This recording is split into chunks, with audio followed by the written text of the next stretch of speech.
મોરબીમાં યુવક સાથે લગ્ન કર્યા બાદ ત્રીજા દિવસે 3 લાખની છેતરપિંડી કરી અમદાવાદની યુવતી ફરાર। ગુજરાતના અલગ અલગ જિલ્લાઓમાં લૂંટેરી દુલ્હનની ઘટનાઓ અનેક વખત સામે આવી છે। તેવી જ વધુ એક ઘટના મોરબી શહેરમાં સામે આવી છે, જેમાં પ્રભુ કૃપા રેસિડેન્સી ખાતે રહેતા વૃદ્ધને તેના દીકરાના લગ્ન કરવા હોય અમદાવાદના ઈસમ સાથે સંપર્ક થયો હતો અને ત્યારબાદ અમદાવાદના શખ્સે જે યુવતી સાથે વૃદ્ધના દીકરાના લગ્ન કરાવ્યા હતા તેના માટે વૃદ્ધ પાસેથી 3 લાખ રૂપિયા લેવામાં આવ્યા હતા।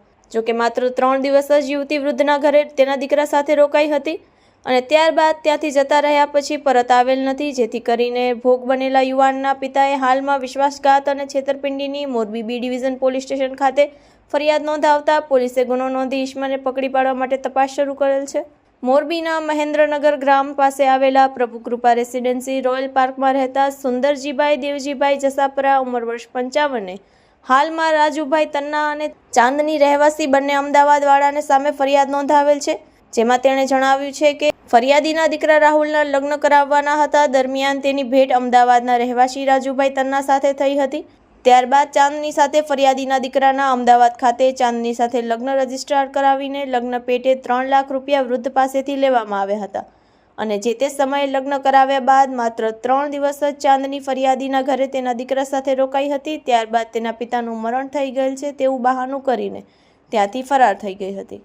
આમ દીકરાના લગ્ન કરાવી દેવાનું કહીને વૃદ્ધ સાથે વિશ્વાસઘાત અને છેતરપિંડી કરવામાં આવી છે, જેથી ભોગ બનેલા વૃદ્ધે મોરબી બી ડિવિઝન પોલીસ મથક ખાતે ફરિયાદ નોંધાવતા પોલીસે ગુનો નોંધી ઈસમોને પકડવા માટે કાર્યવાહી શરૂ કરી છે।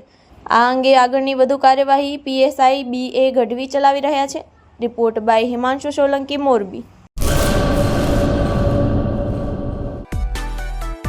માં motor driving, safe and sure driving. Driving એ શોખ સાથે આપની મોટી જવાબદારી પણ છે। અમારા ઇન્સ્ટ્રક્ટર દ્વારા સચોટ અને સરળ માર્ગદર્શન આપની રોજની તાલીમની માહિતી મેળવીને શું અધુરાશ છે એના ઉપર પૂરું ફોકસ કરાય છે।